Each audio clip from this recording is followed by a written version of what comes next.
ہارون رشید نا اپنے محل کی چھت پہ ٹہل رہا تھا، سب سے اوپر والے چوارے پر، نیچے سے حضرت بہلول دانا گزر رہے تھے، اوپر اس کے ساتھ سپاہی بھی تھے، گن مین بھی تھے۔ اس نے کہا یہ بابا تو ذرا اوپر اٹھاؤ۔ انہوں نے ایک ڈولی، ایک ٹوکری سمجھ لیں، اس کو رسیاں باندھ کے نیچے پھینکا۔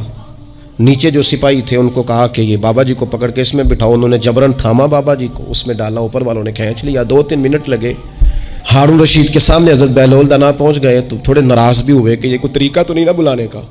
ملاقات ہوئی تو کہا کیوں بلایا؟ کہنے لگا ایک مسئلہ پوچھنا تھا۔ فرمانے لگے بادشاہ ہے نا، تیرے مسئلے پوچھنے کا بھی اپنا ہی انداز ہے، پوچھ مسئلہ۔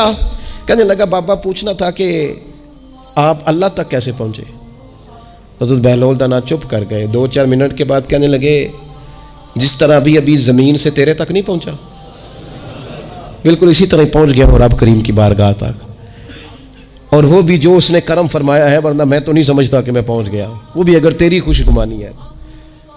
ہارون رشید کہنے لگا مجھے سمجھ نہیں آئی۔ فرمانے لگے تو بادشاہ جو ہے اتنی جلدی کیسے سمجھ میں آئے گی تجھے بات؟ فرمانے لگے اگر میں تجھ سے ملنا چاہتا نا تو میں ایک درخواست لکھتا، پھر کسی وزیر سے سفارشی سائن کراتا، پھر وہ جمع کراتا، پھر مجھے ٹائم ملتا کہ فلاں دن فلاں تاریخ فلاں ٹائم آ جانا، پھر آ کے میں لائن میں لگتا، پھر بھی تو بادشاہ ہے، تیرا موڈ بنتا ملنے کا کہ نہ بنتا۔ جب میں چاہتا تو پتہ نہیں کتنا ٹائم لگ جاتا، جب تو نے چاہا ہے نا تو 1 منٹ بھی نہیں لگا۔ فرمانے لگے میں نے دعویٰ ہی نہیں کیا کہ میں جد و جہد کر کے پہنچوں گا، میں نے تو رب کی بارگاہ میں عاجزی کی ہے، پھر رب نے ہی کرم فرمایا ہے، اسی نے مہربانی کی ہے۔ مانا کہ محبت کے سفر میں ہر گام پہ 100 مشکل ہے، لیکن یہ سفر آسان بھی ہے، اگر ساتھ تمہارا ہو جائے۔